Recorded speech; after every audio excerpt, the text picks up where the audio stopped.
So in 2019, I moved into this management, which is a new funded building through the loan program called TFC. And during my time, this is just like a short documentation of what my experience is like.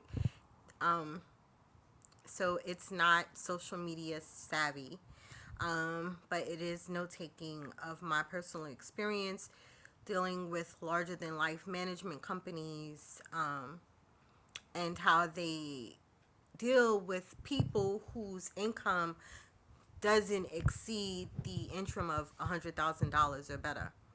So, my background first is I previously worked as a temp at the Department of Housing and Preservation. I was there for the new distribution of the elite program.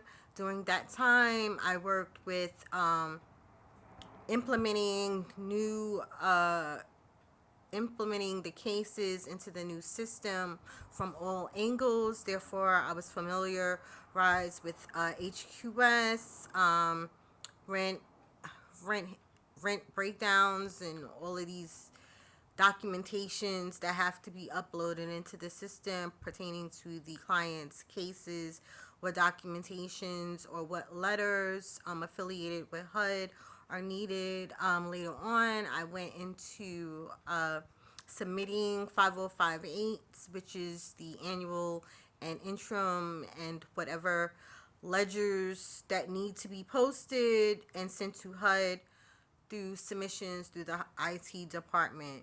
Thereafter that, I went upstairs and I was with the quality assurance team. And with that, we did investigations in house pertaining to fraud cases. We completed uh, basically audits pertaining to every department within the agency, which gave me a very detailed um, communication and understanding of each particular program of the Section 8 voucher. Um, Thereafter that, I went to HQS. There was after the cleanup of the HQS, there was a discrepancy with clients, and they created a module where after an inspection, the client would have to sign a form stating that the item that the client had reported to be delinquent in whatever way or fashion was completed, and this form had to be signed. Um, and even after that, there was a form for general, like even if it wasn't an expedited submission or so forth. So I'm pretty familiar, I could say here or there, pertaining to the protocol with certain issues pertaining to dealing with clients, whether it's through the CMAP or whatever the enhanced programs, whatever program that there is. So back to my experience being here. So everything done in these newer buildings in New York City is done online. So after you finally get in, they make you sign a contract. The first contract you get in paper format. Thereafter, they do everything through online tutorial, even down to your rent statements. Um, at some point, there becomes a discrepancy. So since that time, I probably had maybe like four uh no probably 4 to 3 rent increases, and these rent increases I never received paper notification that that I'm entitled to, that that I'm entitled to. The law states that 6 months prior, anything over 5% margin, the client or the tenant is supposed to receive written notification that they are having a rent increase. And HPD bylaws also stipulate that the client is also responsible for rent increases, notifying HPD. So you, even though it's applied, you don't know that it's actually HPD has actually received this information, and then it becomes your responsibility also. So my discrepancy with this is that they do things when they want to. So, for example, during the pandemic, this year I lost my hearing. Yeah, I always mention it. It's been a life turning experience. And so during that time, though I worked through COVID, through a large portion of it, after receiving the puncture, um, I actually stopped working. I applied for SSI, and they said that I was still able to go back to work. So during that time, I wasn't working because you can't work while you're on SSI, and so I became delinquent in my rent. So I tried to get a one-shot deal thereafter, and for a one-shot deal in New York City, you have to submit um, certain paperwork. So there has to be a letter stipulating that, look, the tenant is in the arrears of dot dot dot dot dot, and this is a cutoff notice um, to uh, to alert you that your your will be terminated, or this is a letter to stipulate that we're doing action. I've been here since, again, 2019. It's now 2024. It took me from 2021 when I lost my hearing. It took me up until 2024 to get this document from this management company as needed. I stipulated to them numerous times that the document that they needed was, and what they were submitting to me was an inappropriate document. I couldn't get anything. And so at first I was going to say, oh, it's because I'm black, but I can't say it's because I'm black, because there are numerous black African people of color working in this particular particular building. However, can I say that that's what the situation is at the main office? I can't say that either. So this one particular day, maybe like 6 months into to today, I'm sitting across the street, and generally in the morning I like to go get my dog Bacon. So I went across the street to go get him a little bacon, and I got myself a little breakfast too. So I'm sitting there, and I see the manager walk to the back where I'm sitting having my breakfast. Now, so I thought he was waiting for someone. He was not. He sat there and just stared at me. And then for probably like 5 minutes. And then afterwards, I saw him, and he just walked into the building. So I'm like, that's odd. Do I feel like the building is run in a certain fashion? My experience here has been very harsh. There are barriers that they put that if you ever try to put it in words, it would be hard for you to express. But they do little things. So it's like, I don't know. It's just odd, the things that they do. And so I'm looking to move. I'm actually looking to move to a different state. However, in the interim, I'm just trying to clear everything up from 2021.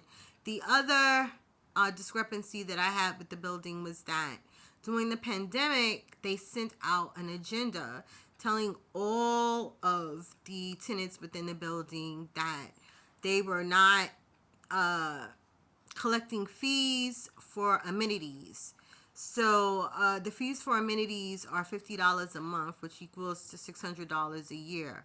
They were not collecting fees for amenities, and this was because of course, the community sections were not open to the public. So the letter also stated that the amenities would be deducted for the year from all of the tenants' rent ledgers. Let me tell you what they did. So again, I wound up losing my hearing. I was out of work. So I spoke to them over the phone. They sent me uh, two papers. One to sign. One giving a description of what the request was for, which was for a SCREE program. SCRIE. I'm familiar with it. Why? Because I work with housing. So it's called the SCREE program. Now the SCREE program usually it's a program to stop people from going back into the shelter. But during the pandemic, they were offering it to people because of the rent burden situation. It's usually covered for 1 year's worth of rent. That's the general description of the SCREE program within New York City. It usually covers your rent for 1 year. You sign a form stating at this point due to the and you submit it. So I received it, but it was only for not even a month. It was for $683. That was what it was for. Now, the SCREE program is not used for amenities. The SCREE program is for rent only. It's like HPD does not pay for your amenities. New York City government does not pay for amenities in any sort or fashion. They, instead of deducting the amenities, they use the rent burden program to collect and keep their money. So I said to them, well, when I finally received, like, I got my taxes back or whatever, and I received something to give them, I paid down like $3,000. So I already did a ledger of my math pertaining, and I included the deduction of the SCREE program.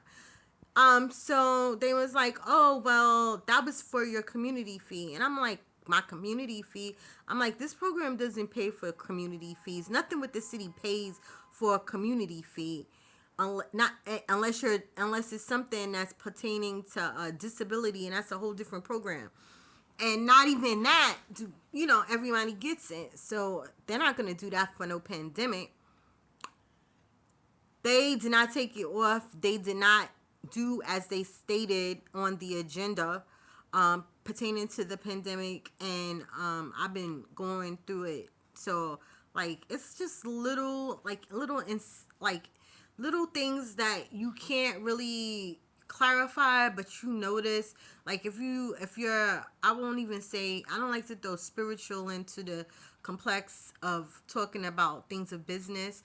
But if you're spiritually sensitive, you can really pick up on when there's a negative vibration coming from, indirectly towards you, like little things. Then, I got into a confrontation with my neighbor, and it was because I was moving something or cleaning something out, and I needed to take the garbage out step by step. So I did part one, and I left it in front of the side of my door. Now they leave umbrellas, they leave food, they leave baby carriages, they leave everything there. He decides to knock on my door and blank. Oh, you got this garbage here. You gotta move this. We don't live in a pig's pen. Da da da da da da da. And I said, look, I'm doing something in my apartment. I'm gonna take it. I'm gonna take it to the incinerator. He was like, look, you don't want to mess with me. I have a mental disability, and I will snap on you. First off, you're a man. You ain't got no business snapping on me, and I dare you to put your hands on me. So what did I do? I called the cops. you know what the cops said? Don't upset him. Don't upset him. Yeah. So I just wanted to post it, get it out my system, put it into the universe, let them know where I'm at with this place. And for the room size and paying too close to $3,000, because my rent is probably like 2,000 and yeah, it's like close to $3,000, and for the room size, it's not worth it. Maybe if you go higher up, it's worth it, or you go, but for the location I'm at, it's just not worth it.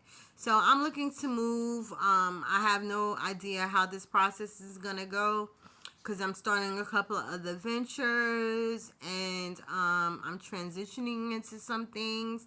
And this move thing is like really, really important to me. And I'm just sitting back, like, if I have to stay in New York another year, to do it the way I want to do it, then so be it. But I really don't want to. Like, if I had that, like, if I had $50,000 drop in my hand today, I would be gone. Yeah. So this is my story to my experience with TFC. Namaste.